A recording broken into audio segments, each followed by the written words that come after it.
Changes. There we go. Now that is a 4-star push from our Prince of Push Alerts, Ted Miller, down in the newsroom. That was really good, Ted. Yeah, thank you. You should take a bow. Wait, Ted, is it okay if I put you on camera? There you are. The Prince of Push Alerts. Take a bow, Ted. All right. He just wanted a quick wave. All right, on to weather. This is First Alert Chief Meteorologist Steve Beylon live in the First Alert Weather Center. And you know what? It's just nice to have that Friday vibe going on, right? Absolutely. All right. Hey, there I am. Aisha's in the background laughing at us. Yeah? She's getting ready for Action 2 News. Mid-morning, starting at 9 o'clock. I'll take it back to, you probably saw it briefly, our Squawky Nest Cam. You know what? I've seen both Mr. and Mrs. Squawky. Oh, here we go. All right, see, now this whole morning, they've been bringing in a lot of nest materials. You see that? Now let's watch for a second here.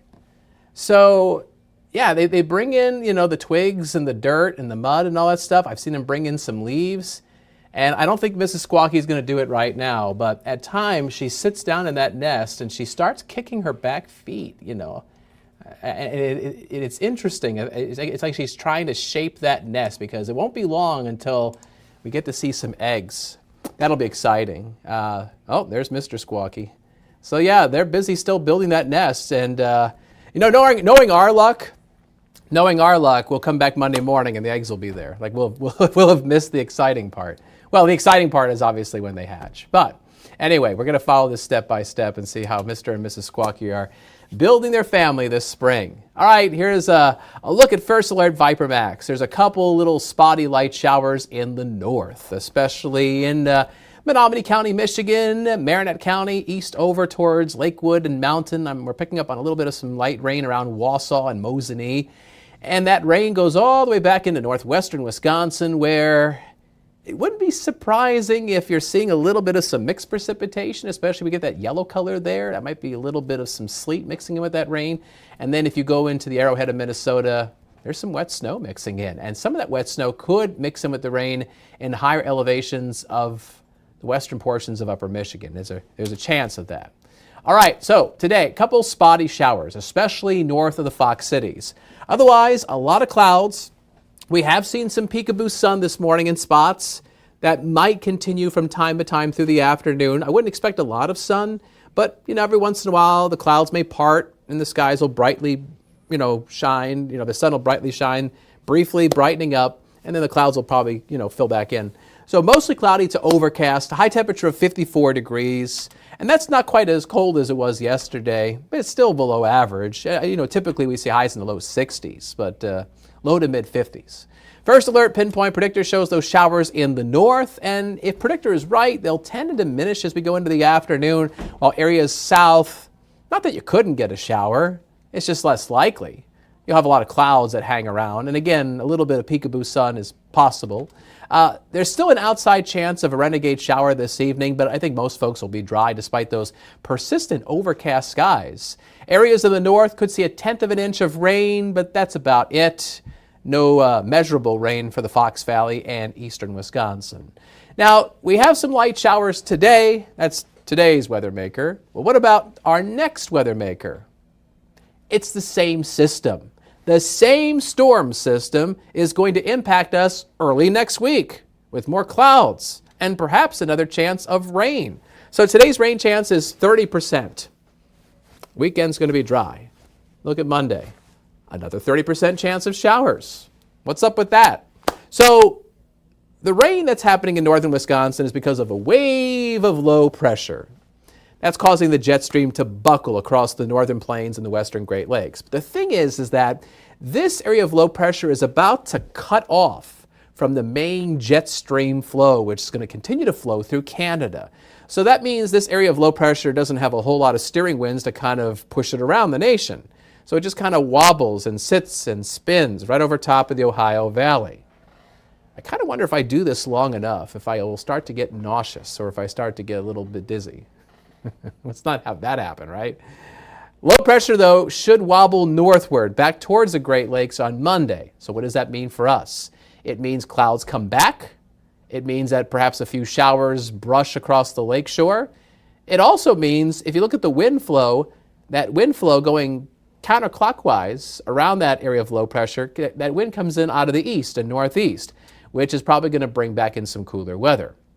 Now, I do expect our temperatures to go up this weekend because the clouds will clear out. First Alert Pinpoint Predictor shows clouds Saturday morning, but by lunchtime Saturday into the afternoon, we're getting back into some sunshine, and it's going to stay generally clear Saturday night.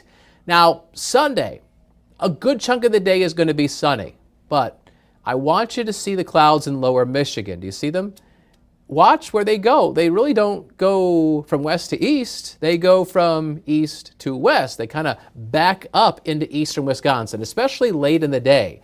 And this is 10 o'clock Sunday night. And meteorologist Keith Gibson will be on TV. And he's probably going to keep an eye on some showers in lower Michigan. Overnight, Sunday night into Monday morning, they might come across Lake Michigan and clip eastern Wisconsin. So Monday morning, there's a chance of rain. It's a 30% chance. Not everybody's going to get it. So when that storm system wobbles back towards the Great Lakes, it's probably going to cool down. Over the next few days into the weekend, there is a warming trend. We get upper 50s Saturday and then mid 60s on Sunday. And then with more clouds and that breeze blowing off of Lake Michigan and the Bay, Monday we drop back to a 59 before we get up to 70 on Tuesday. Tuesday looks like a really decent day. Right now, with mostly cloudy skies, we're in the 40s. We're at 47 degrees in Green Bay. It is 48 in Wapaka, a pair of 43s in Marinette and in Sturgeon Bay. And here it is, your First Alert Super 7-day forecast. Showers in the north today. Cloudy, 54. Decreasing clouds tomorrow. Saturday's high, 57. 64 on Sunday. Sunshine, but clouds arriving late in the day as that wobbling area of low pressure drifts back towards us. Northeast winds will begin to pick up again. And then Monday, breezy, a few showers, 59, with some warmer weather as we go towards the middle of next week. Oh, a little nugget of knowledge for you. I know we're not going to see tons of sun today, but I want to alert you to the fact that today our sunset is not until 7:59. And you know what that means? That means tomorrow, Saturday, our sunset is going to be later at 8 o'clock. Which means that starting tomorrow and through summer, our sunset is in the 8 p.m. hour. We've hit that magic time of the year for a lot of folks where they like to see extra daylight, and your sunset moving forward is going to be after 8 o'clock, beyond today. And we're still gaining daylight. I mean, we're going through early April and early May, and each day through early May, we're gaining over 2.5 minutes of daylight. So yeah, we're really piling on the daylight. And of course, we're going to continue to do that up until the first day of summer. So whether the forecast is sunny or if it's severe thunderstorms, our WBAY First Alert Weather app, super helpful. Use it this weekend. Use it this weekend. You know what? Maybe this weekend you've got yourself a trip somewhere. Maybe you're out riding a motorcycle. Right, Aisha? Right? Riding a motorcycle with your husband. And, you know, the thing is, whether you're in northeast Wisconsin, you're taking a trip west or east or north or south, our app, it knows where you are. It geolocates to where you are. It gives you the forecast wherever you want. That is, if you want it to do that, because you can control whether the forecast follows you or if the forecast stays in your hometown. But anyway, that QR code, if you scan that, that allows you to download that app right to your electronic device. Coming up on Action 2 News at noon, and again at 4, meteorologist Emily Mers is going to be on, and she will update you on the forecast heading into the weekend.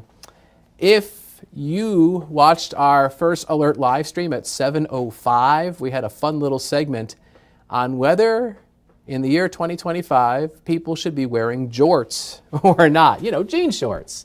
They were pretty popular in the 90s and early 2000s, and now one would say maybe they're making a comeback. And I used to be a jorts guy, and now I'm not a jorts guy because I feel like, especially when I'm working out in the yard, there's some other things that I could wear that are a little more free, if you will. But there was a picture of Emily, I don't know how recent it was, but she was rocking some jorts, and I thought that was pretty funny. I didn't even know she was going to submit a picture to our live stream, but we showed the picture, and I was like, is that Emily? Sure enough, there she is. She's on Team Jorts. I used to be, but I defected. Anyway, Thank you for watching our Friday live stream. It's 8:45, 15 minutes. Hope you're watching Action 2 News mid-morning. And we hope you stay with us all through the day on air and online. And I hope you have a great weekend. We'll have a little more sunshine. It's going to be a little milder. Get out and enjoy. All right, see you around. Take care.